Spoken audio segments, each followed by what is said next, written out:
May there be a blessing on this house. May there be a blessing on these people. Let us now come together as a people of faith and hope to worship all that is good in our lives and commit to improving our world. May it so be, and amen.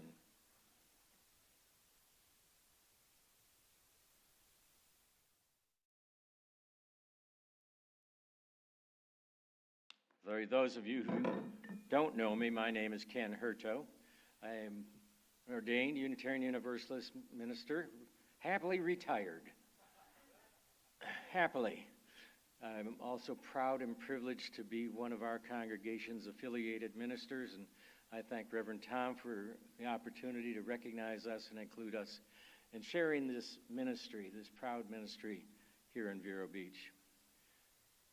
If you are a guest this morning, as in the first time you've ever been here, or the 1000th time you've been here, I want you to know we welcome each and all without discrimination. We welcome people from all walks of life and conditions.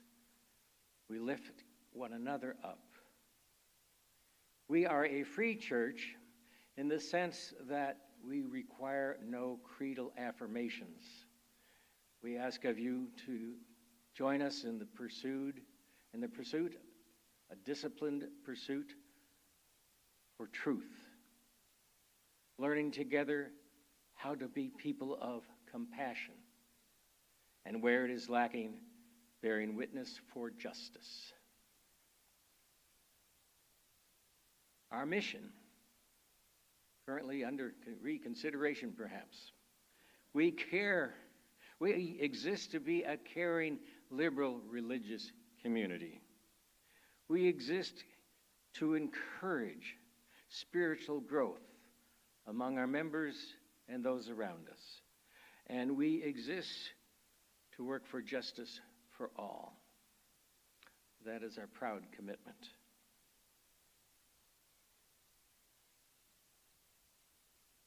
The Free Church is a very unique place.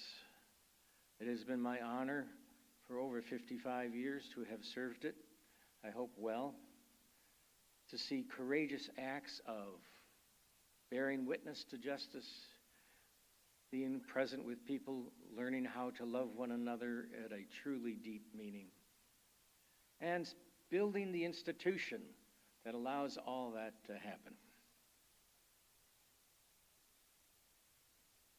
At this point, I would like to affirm that we are in the midst of one of the most important parts of the Free Church, and that is to ask ourselves how we pay for it. Al Parmentier will speak to us now.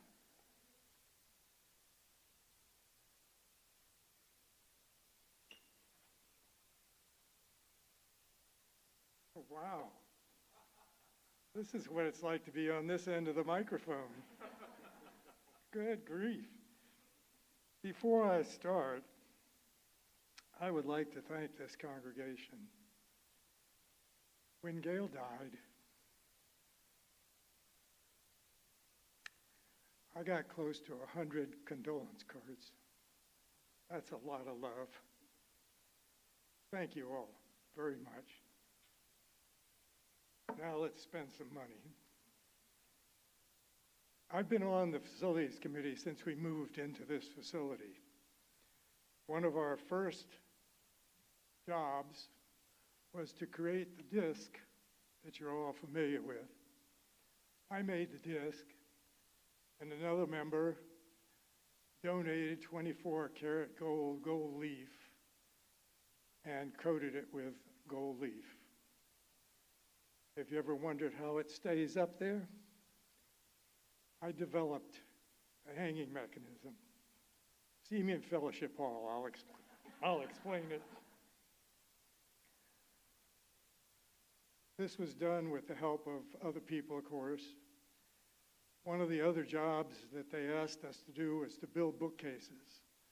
All of the white bookcases that you see throughout the facility were built within the first couple of months of the time we were here.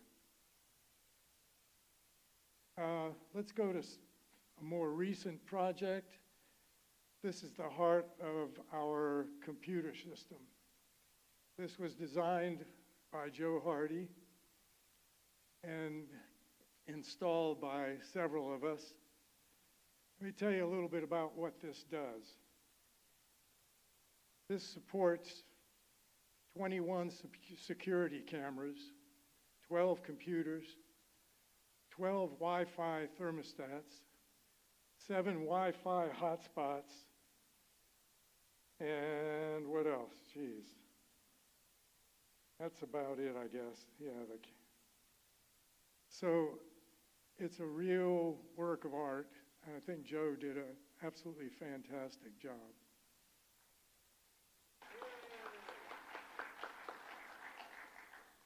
Including, Joe designed our the system that goes out every Sunday for people. I can't think of the words. The live stream, there we go. Thank you, Mike. Now I want to tell you about some of our real expenses here, though.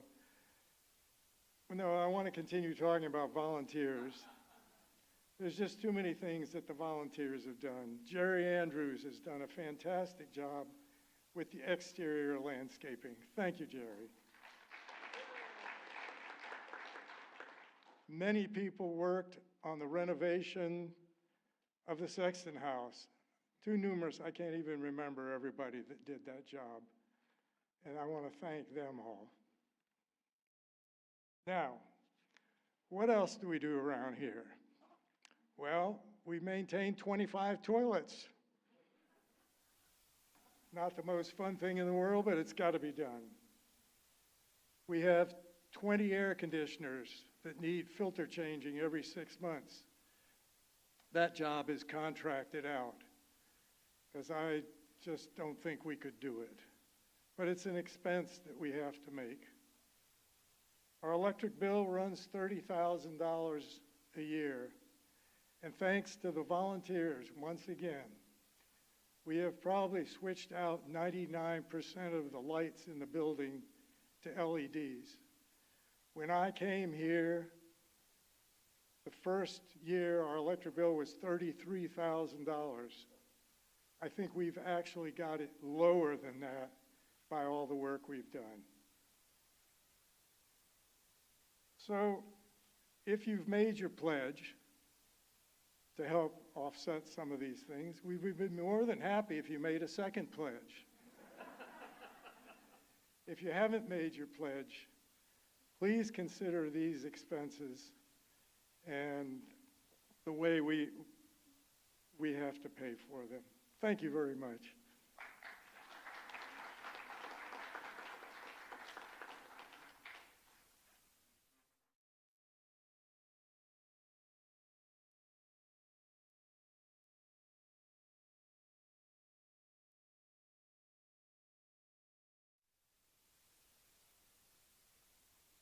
We do all these things with a physical plant to create a place for our hearts and our hands and our minds to reach out and care for one another.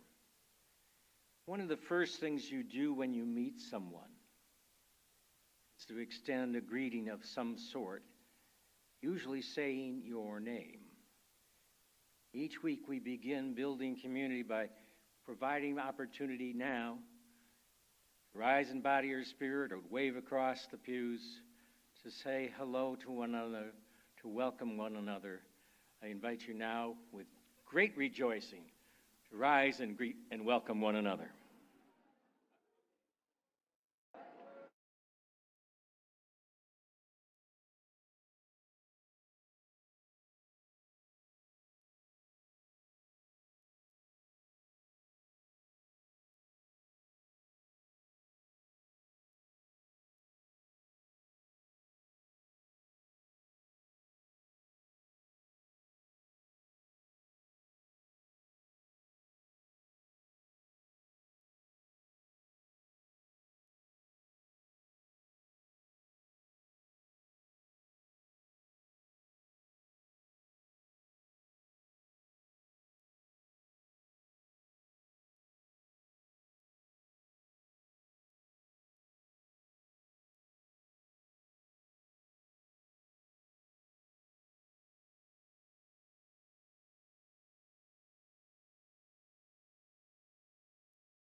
The kids are ready.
trust the movement and negate the chaos, uplift the negative.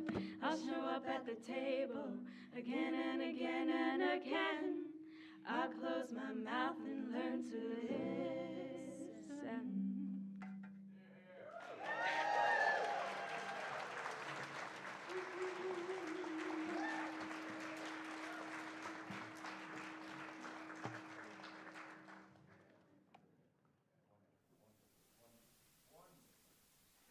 our ukes. My understanding is they'll be going on the road and opening for Simon and Bullwinkle, not Garfunkel. That's it. In either case, we come to that moment for the sacred lighting of the chalice.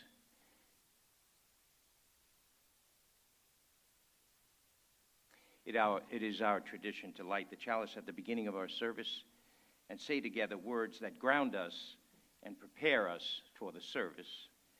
So we invite you, please, to join in full voice, and let's read together the words for our chalice lighting. We believe that many streams join to make a river, that the way to wisdom lies in an open ear and heart, that goodness may be pursued for the sake of goodness, and that knowing and not knowing are part of the same, and that ambiguity is permissible. Bless you.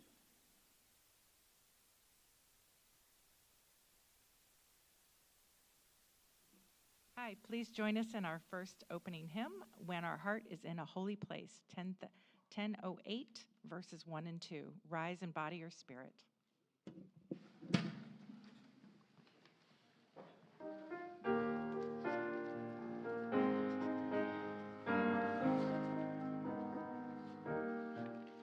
When our heart is in a holy place, when our heart is in a holy place, we are blessed with love and amazing grace.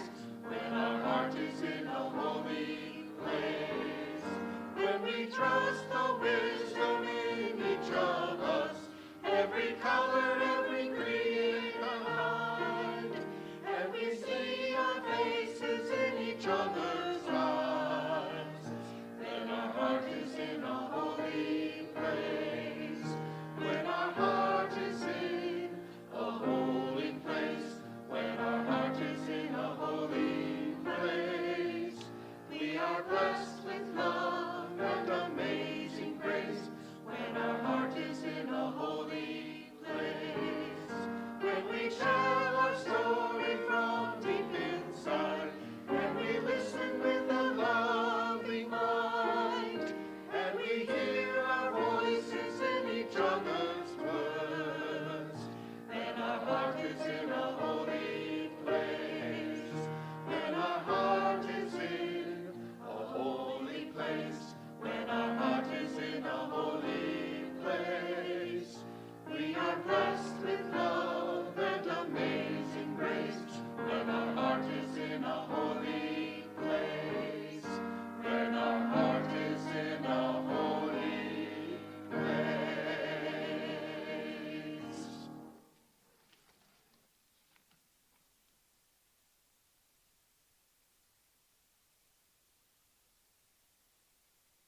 It is the time of the time for all ages.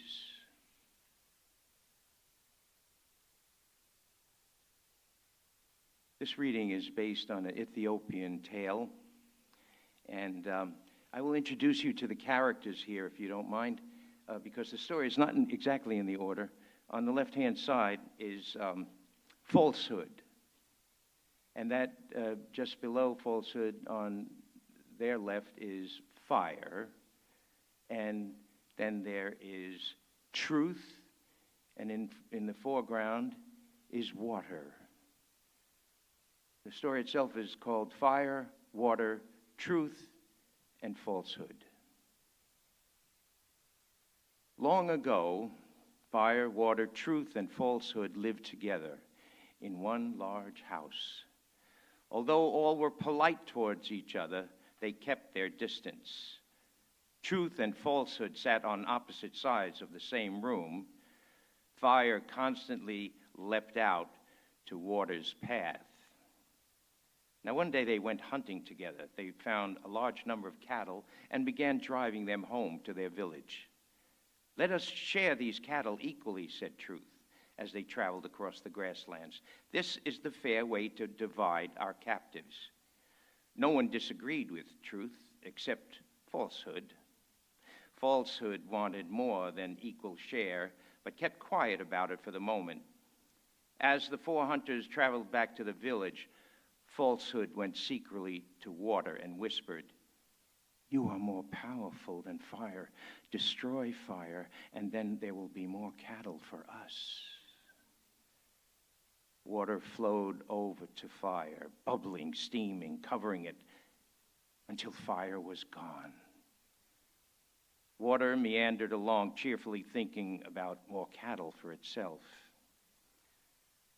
Meanwhile, Falsehood whispered to Truth, "Look, see for yourself, Water has killed fire.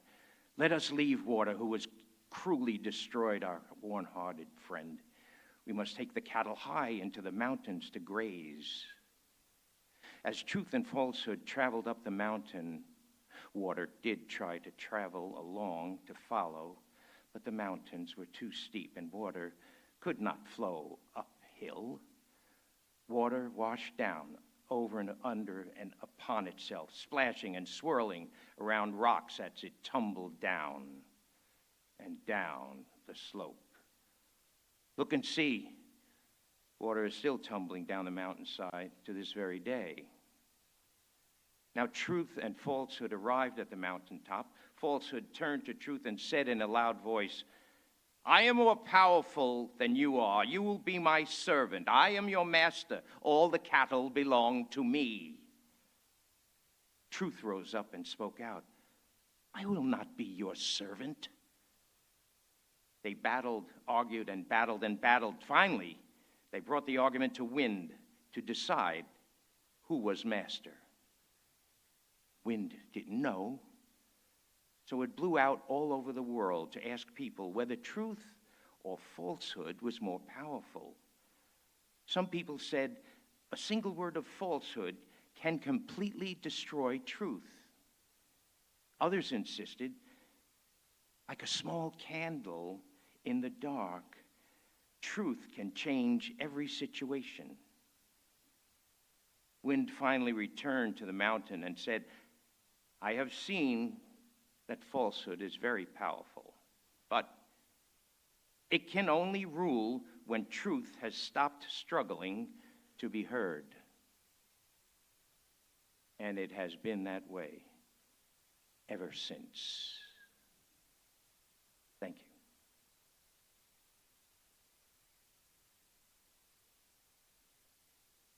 Let us now sing our children to their classes. As you journey, may you know, love and hope go with you, love and hope go with you, learn and grow, learn and grow. Now, this is the time in our service when we acknowledge that we come together, each with our own joys and sorrows, gifts and needs. Before us is water, the very sustenance of life. Water can buoy you up, nourish, cleanse, replenish you. It is the source of life which creates beauty and the very making of tears. This community, like water, is the sustenance of one another's lives, especially when we can remember the sacred obligation to buoy each other up in times of sadness, to nourish one another in times of want, to cleanse one another with acts of kindness and generosity, and to replenish one another when our hearts are weary and worn. Today, with this water, we are reminded visually of our sacred obligation to the greater whole. Reverend Hurdo adds salt to the tears, for the tears that have fallen in the last week. May we remember that there are those among us in pain, so let us be tender with one another, for we don't know what is held in the silent sanctuary of one another's hearts. For those uplifting moments when we were touched by the bounty and beauty of nature, by a hug or a smile, by caring of friendship, Reverend Hurdo will add some flowers to remind us of the beauty and joy that surrounds us. In a moment, if you would like to add a pebble for joy or sorrow to our collective bowl of care, we will invite you to come forward. But first, We know there are some who are online who would like to have a pebble placed in the water. And if some of you, Reverend Hurdo will place the pebble in the water for you. Please raise your hand, and the good Reverend will do just that.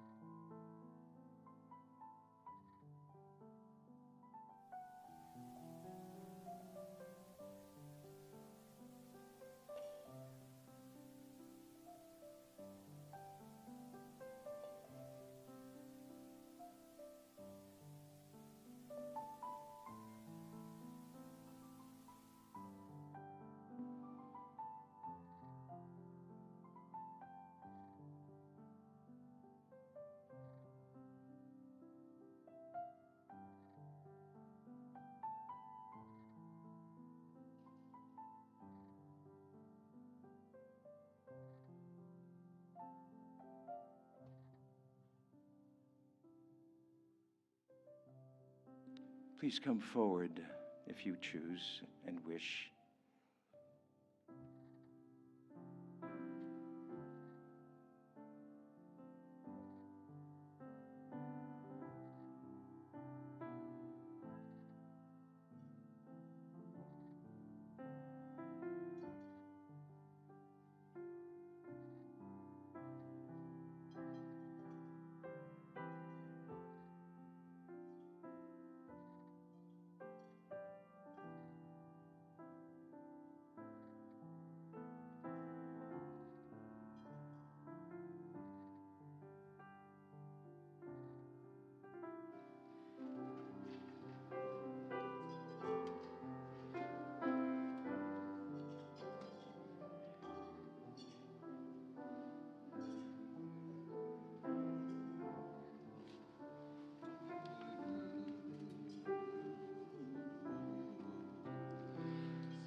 May our sorrows be eased and our joys enlarged. Blessings upon us all. Amen.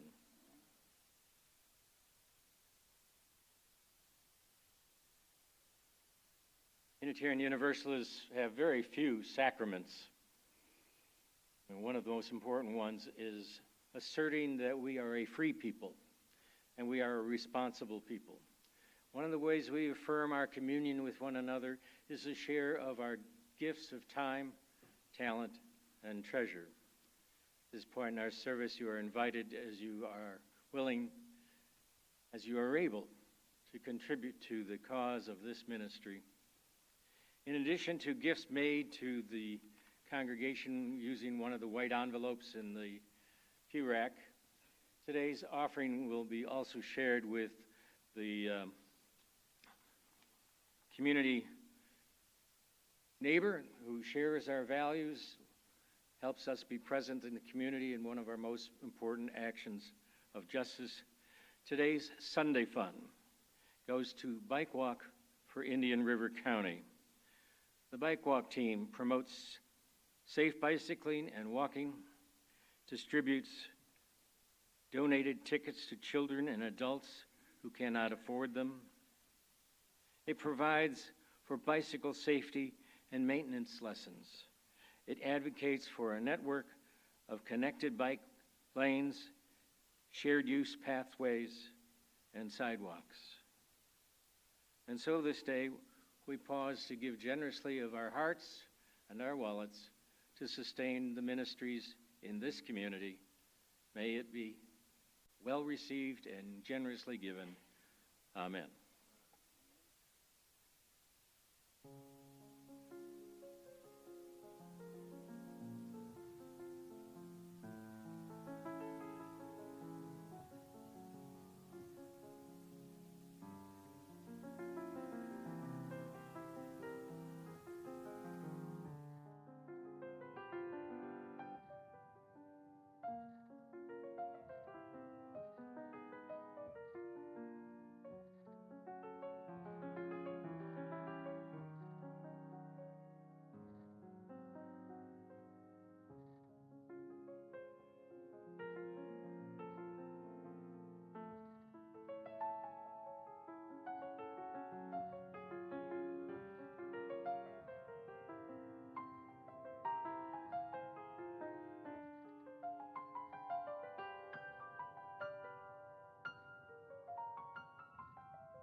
Thank you for your generous giving.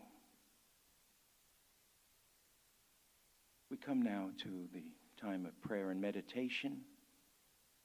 And I kind of like this a lot when anyone is on the pulpit, helping us to unwind, let go. So we're going to take some time to do that, but I also have a poem I'd like to share with you. So first, let's just get comfortable, even more so than we might be right now. Settle down. I see somebody shifting, and that's a good thing. Get rid of that tension. Let go. I think most essentially, it's about breathing, a vital function and blessed function. So I'm going to suggest we just relax and breathe slowly. Maybe inhale through your nose and exhale through the mouth.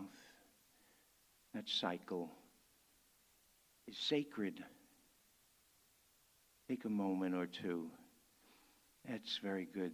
I see people. It's lovely.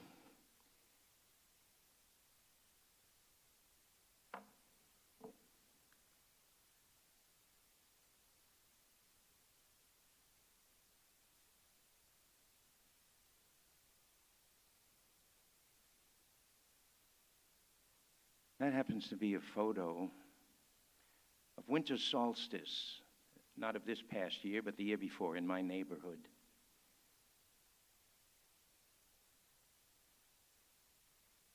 Let me read this poem to you. It's called We Build Temples in the Heart. We have seen the great cathedrals, stone laid upon stone, carved and cared for by centuries of certain hands. Seen the slender minarets soar from dusty streets to raise the cry of faith to the one and only God. Seen the placid pagodas where gilded Buddhas squat amid the temple's bells and incense. We have seen the tumbled temples half buried in the sands, choked with verdant tangles, sunk in coral seas, old truths toppled and forgotten. We have seen the wattled huts, the sweat lodge hogans, the wheeled yurts, and the ice age caverns where unwritten worship raised its knowing voice. But here, we build temples in our hearts. Side by side we gather. We mix the mortar of the scattered dust of the Holy of Holies with the sacred water of the Ganges. We lay Moorish alabaster on the blocks of Angkor Wat and rough-hewn Stonehenge slabs, plumb Doric columns for strength of reason, square them with stern Protestant planks, and illuminate all with Chartres' jeweled windows and the brilliant lamps of science. Yes, here we build temples in our hearts. Side by side we come, scavenging the ages for wisdom, cobbling together as best we may the stones of 1,000 altars, leveling with doubt, framing with skepticism, measuring by logic, sinking firm foundations in the earth as we reach for the heavens. Yes, here we build temples in our hearts, a temple for each heart, a village of temples, none shading another, connected with well-worn paths, but alike on sacred ground. Yes, here we build temples in the heart. Amen.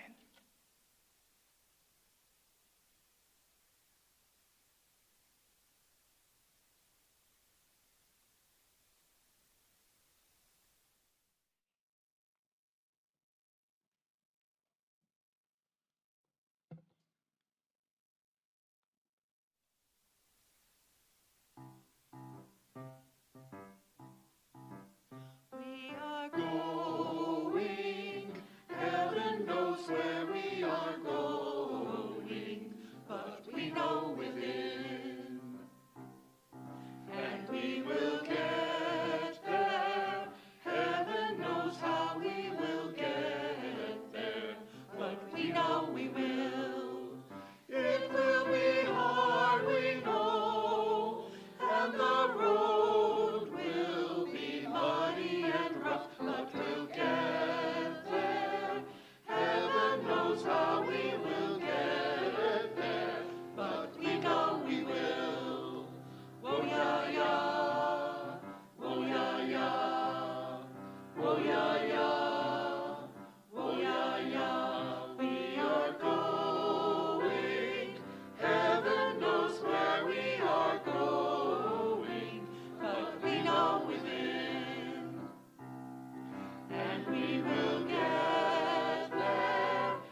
Does anyone here know what wo ya ya means?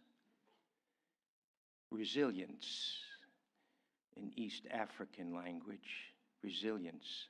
And that's what this month has been about. Though my subject will be off that somewhat, perhaps I can bring it in to make some sense, but the choir is lovely, and thank you. Wonderful, wonderful.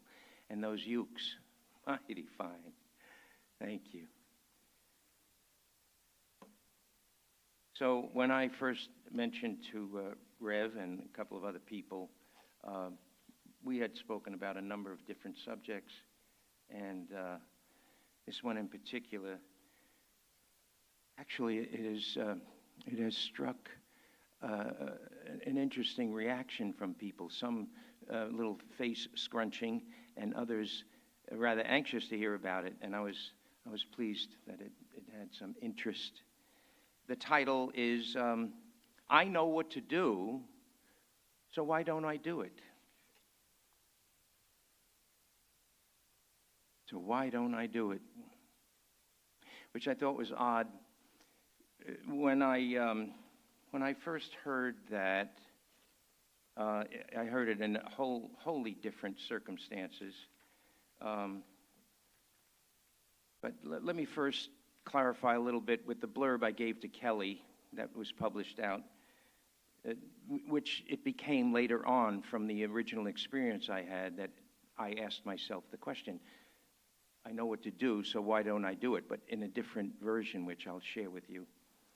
But what I had said to Kelly was, have you or someone you know had to make a choice or decision or wanted to make a change in life's direction, and for whatever reason, it skittered away?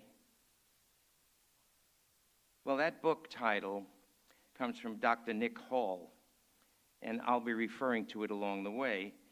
It was not my first run-in with that idea, but that book only came into my awareness actually here on a table where books were being discarded. 2 years ago, perhaps, it started. And it may have been part of Reverend Alexander's collection of books that were quite sizable and were placed out in the lobby, and it was take one gratis. And I saw the title, and it struck me with interest because my point of reference originally was a very different version, and that reference was in a Christian setting up in New York. And I was drawn to it, curious because that initial contact with a similar question raised a rather sharp reaction on my part. And I think perhaps the best thing to do, if you don't mind, is I'll actually read the excerpt. It's from Romans, part of the New Testament, Romans 7, 14 through 20.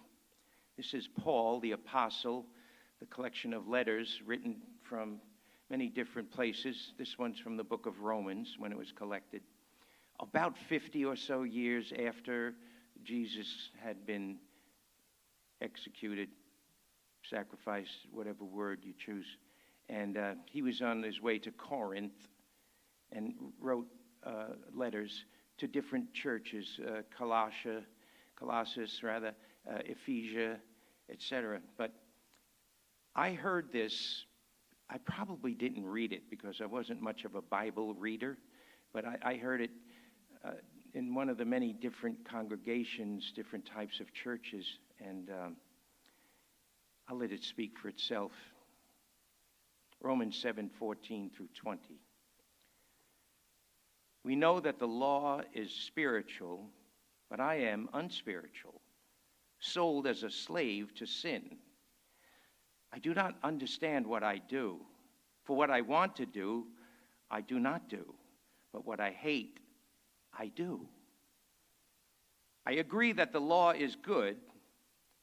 As it is no longer I myself who do it, but it is sin living in me. I know that nothing good lives in me, that is, in my sinful nature. For I have the desire to do what is good, but I cannot carry it out. For what I do is not the good I want to do. No, the evil I do not want to do, this I keep on doing. Now, if I do what I do not want to do, it is no longer I who do it, but it is sin living in me that does it. I think I need a Philadelphia lawyer to get me through some of that. But my Christian friends, who are still in my life, and I'm consulting because I'm working on a larger work of this, have an explanation that Romans 7 is incomplete unless you get to Romans 8. And I just discovered something. Reading from the New Testament, shifting around is rather audible in any case. So when I saw the book out there, I know what to do, so why don't I do it? I thought maybe that would help me understand the passage that I just read to you. Well, it couldn't have been further away from that. This Dr. Nick Hall wrote a book with that title, I Know What to Do, so why don't I do it? And he is, he's a therapist. Has been all over the world. He's also a motivational speaker and has an outward bound sort of camp.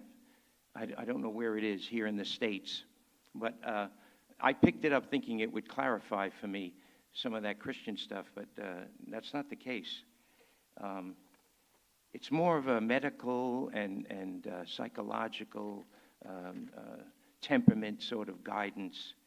And I just thought it rather interesting that it wasn't about self-incrimination and the guilt aspect, the whole Christian thing. And I'm not knocking that, by the way. We have our moments. But I just thought it would be interesting to take a closer look at this. I probably will present more questions than answers. And some of the people who showed interest made a point that they think maybe I can give them some answers. I don't think so. I may, but if you want to talk about this later, I'm okay. But there are 10 chapters here that why wouldn't I do what I know I want to do or should do? And by the way, this encompasses not only a good life, etc., but rather even something as simple and straightforward as a New Year's resolution, where the gym and dieting and everything. So why don't I do it? How come it gets away, it skitters away so easily? But the 10 different points that the author presents are, so why don't I do it? 1, because I'm too stressed out, because I don't believe I can, because I don't have time, because I don't have the energy, because I'm too emotional, because I'll always be the way that I am, because it won't make any difference, because I'm too sick, because I'm skeptical, and because I can't do it alone. So he presents these chapters and breaks them down in a very principled sort of way. A lot of it has to do with dieting and being in good shape and honoring activity, etc. Logical stuff, no question about it. And I hope you're not looking at this as if I'm accusing you or myself, although I do run into that from time to time. But Dr. Hall lists the beliefs that could be holding you back, and I'll go through quickly. I am too busy. I don't have time to shop for the right foods. I work too many hours to be able to exercise. I have too many children at home to take care of. I can't keep track. I'm too busy. I have too many family problems. Healthy eating is too expensive. I don't need to exercise. I walk all day at work. I have low metabolism, so I can't lose weight. I'm under too much stress at work.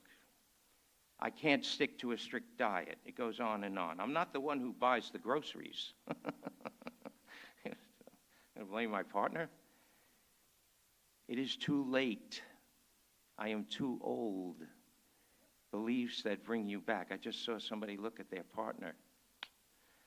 Anyway, it just goes on and on. I don't have the time. It's boring. It's hard to keep up. I'm too out of shape. And it goes on and on. But this book was far more technical in its possible solutions, having more to do with practices that are healthy and wise. And it kind of led me to another book, because one of the things that struck me most, in its most simplistic, I believe, I don't know what to do, so why don't I do it, has a lot to do with choice. Would you agree with that? It has to do with choice. You know, you may make that list a little too ambitious, too long, too complicated. And circumstances may take place to take you off the track, but this wonderful, this is not shop worn at all, is it? This is Gary Zukav's book, The Seat of the Soul. Don't let that word spook you, soul. And it has a lot of different wonderful chapters, mostly concerning itself with senses beyond the senses that we have, multisensory people. This gets into the five senses having their purpose, of course. The multi-senses take into account internal, spiritual, but internal thoughts, motivations, etc. And it breaks down intuition is part of it, intention is part of it, but choice is the thing that caught my eye years ago. This is one of the few books, I have to share this with you. There was a HR person in a corporation I was working for in New York, and I had spoken with her, and I was talking about dissatisfaction about this and that, and she said, "Are you familiar with that book, The Seat of the Soul, Gary Zukav?" I said, "No, I'm not." She told me, "Well, you should take a look at that." That night, I went to the mall and went to one of the bookstores, and I saw it, and I took it off the shelf. Now, I don't generally make a judgment based on content. Rather, style captures my attention, especially if a self-help type book is not anecdotal. I don't have a problem with hearing about Harry and Jane's problem as an example, etc. But this book is like meat and potatoes, and I don't remember doing this too many times. I took it home that night, and I read this book cover to cover. It surprised me. I couldn't put it down, and it's not a thriller, but I couldn't put it down. And when I got to work the next morning, I just happened to be getting on the elevator with the HR person, and I said, "Claire, I got that book." Oh, and I read it last night." "You read it?" "Yeah, all of it, cover to cover." "My goodness, wow." I said, "It's amazing. It's truly amazing." She said, "Well, I haven't finished it yet." And then I realized she's not getting it necessarily, because it's not this kind of book that there's an ending that pulls it all together. Every page is rich. Every page, a paragraph. I actually brought the book to work, and I would read it at lunchtime, and sometimes I would get away from my desk and read another chapter. I was so taken by it. But in terms of choice, may I read something from that? Choice. And Gary Ducos. Interesting. Temptation. Temptation is the gracious way of introducing each soul to his or her power. When you are seduced or threatened to external circumstances, you lose power. They gain power over you. With each choice that you make to align yourself with the energy of your soul, you empower yourself. This is how authentic power is acquired. It is built up step by step, choice by choice. It cannot be mediated, meditated, or prayed into being. It must be earned. When you choose to release anger, for example, you create an energy template around which your experiences will form. This energy pattern will draw to the surface the anger within you in order that you may release it. When you choose to challenge and release a negative aspect of yourself, that aspect comes to the foreground. Everything starts to serve that purpose. Your dreams show you the archetypical dynamics of your anger. You find yourself continually in situations that generate anger within you. Your life appears to be distorted around anger, because that is the aspect of yourself that you have chosen to challenge. And the universe has responded to your choice with compassion. When you consciously invoke growing, consciously invoke wisdom, you consciously invoke the parts of yourself that are not whole to come into the foreground of your life. You're making choices, important choices, vital choices. Sounds like a lot of work, probably because it is. Interestingly enough, the Dr. Vincent Peale, the guy, positive, living positive, right? Thinking positive, Vincent Peale, Dr. Peale, an old book from the 30s. Very interesting. I don't have the exact quote, but I'll paraphrase. He was talking to a psychologist. He was a minister himself who had therapy training, but a minister was his first and foremost. Are you familiar with the name, Dr. Vincent Peale? Yes? In any case, this fellow he was talking to, he said, you know what's interesting about trying to change your direction, making a choice, adjusting something in your life? Okay, that's the essence of what this is about. I know what to do, so why don't I do it? So let's suppose you do it. You start to do it. There was an extraordinary phenomena. I'm sorry I can't remember the exact name, technical name for it, but I think you're going to understand the concept. I certainly do.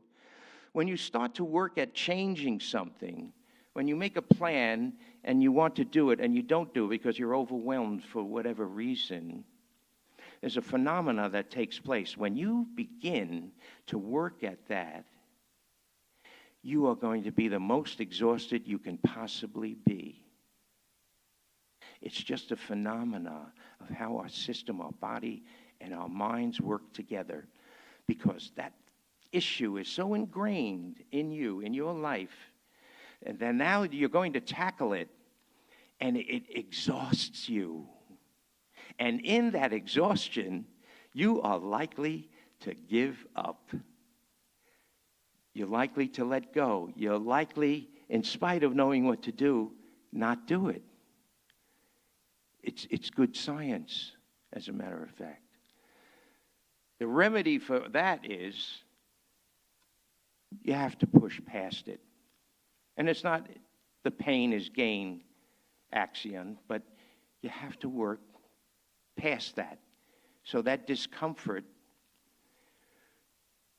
gets released the more you practice facing whatever that issue is.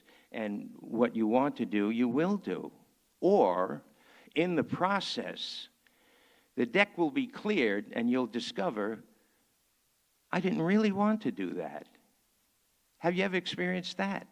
You're midway and it's like, do I really want to do this? Well, I've committed, whatever.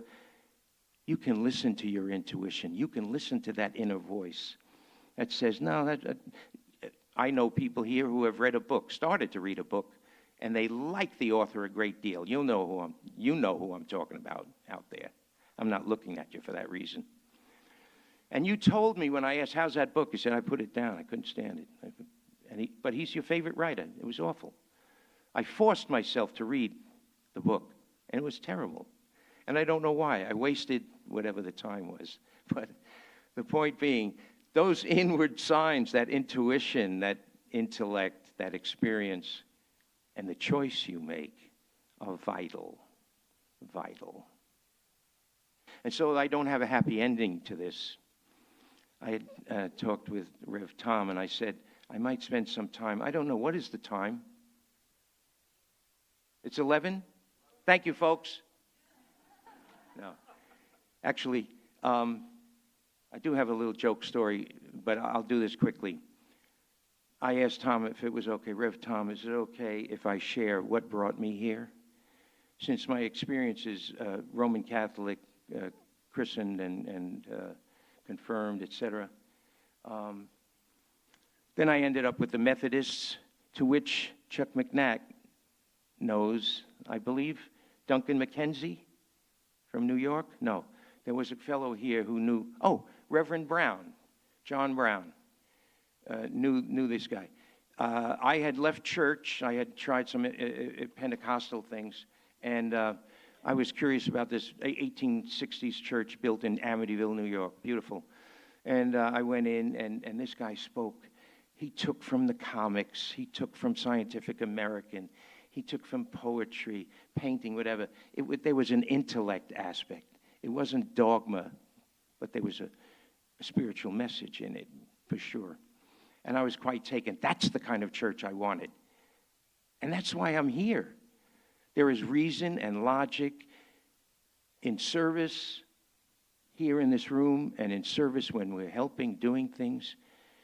I am so blessed. It turns out, is this your birthday today? Yes. It's our chorus leader's birthday. And yesterday was Laura Greendale's birthday, correct? Because it happens to be 7 years ago yesterday.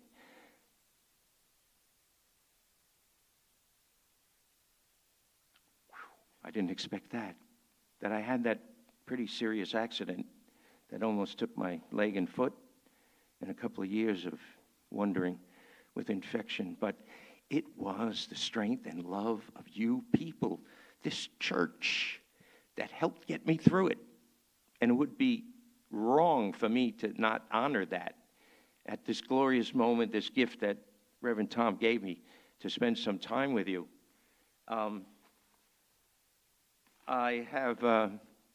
We're near the end of it, so I'm going to close out. I hope I brought up some things that may have caught your attention. I have this reading, Why I Come to Church, for another time, perhaps. I want to thank you so much for taking the time out to be here. And Why I Come to Church is a beautiful thing, and written by a minister, but very, very much. You know what? I'm going to read it real quick. All right? Happy birthday, Elizabeth, and happy birthday, Laura, and anyone else. Yes, bless you. Why I Come to Church. Sorry? Donna's birthday on Tuesday? Dawn. What? No, I know, I heard. Thank you, sorry. Happy birthday to you all. My birthday was February 4th. I started celebrating February 1st. I am celebrating every day for 28 days. I promised myself. And today is a celebration of that by being with you. As I said to someone, at the end of that 28 days, I'm going to sign myself into a 28-day program. No. I come to church. I tell you why I come to church. I come to church whether I'm a preacher or not, because I fall below my own standards and need to be constantly brought back to them. I am afraid of becoming selfish and indulgent, and my church, our church of the Free Spirit, brings me back to where I want to be. I could easily despair. Doubt and dismay could overwhelm me. My church renews my courage and my hope. It is not enough that I should think about the world and its problems at the level of a newspaper article or a report on TV or a magazine discussion. It could too soon become too low a level. I must have my conscience sharpened until it goads me to the most thorough and responsible thinking of which I am capable. I must feel again the love I owe to others. I must not only hear about it, but I must feel it.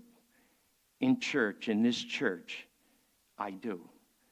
I am brought toward my best in every way, toward my best.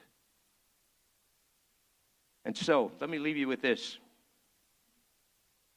This old fella in Minnesota, he's been retired for a number of years and widower for 3 years or so. His family in Pennsylvania convinces him to come east. And though it is a winter in Pennsylvania, it's nothing like the Minnesota winter, nothing. But he slips out one night onto the ice and he takes his fishing line, his hooks, some bait, and a little seat to sit on.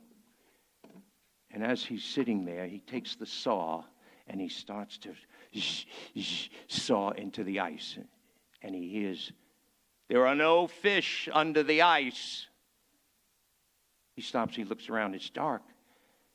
He's uncomfortable. He repositions himself about 10 feet over, listens again, doesn't see or hear anything, and starts sawing. "There are no fish under the ice." "Is that you, Lord?" "No."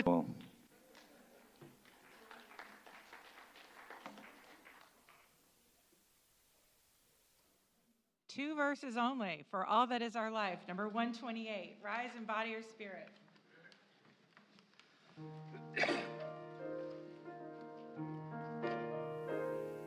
For all that is our life, For failures, pain, and loss, for each new thing we learn, for fearful hours that pass, we come with praise and thanks. For all that is our life, for all that is our life, we sing our thanks and praise. For all life is our gift, which we are called to use to build the common good and make our own days glad.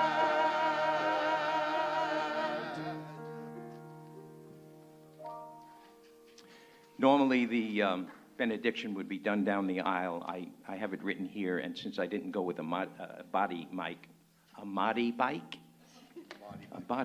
I'll read it if you don't mind. First of all, I'm hoping that however we came here, we're leaving slightly different. It's such a wonderful journey being with you all.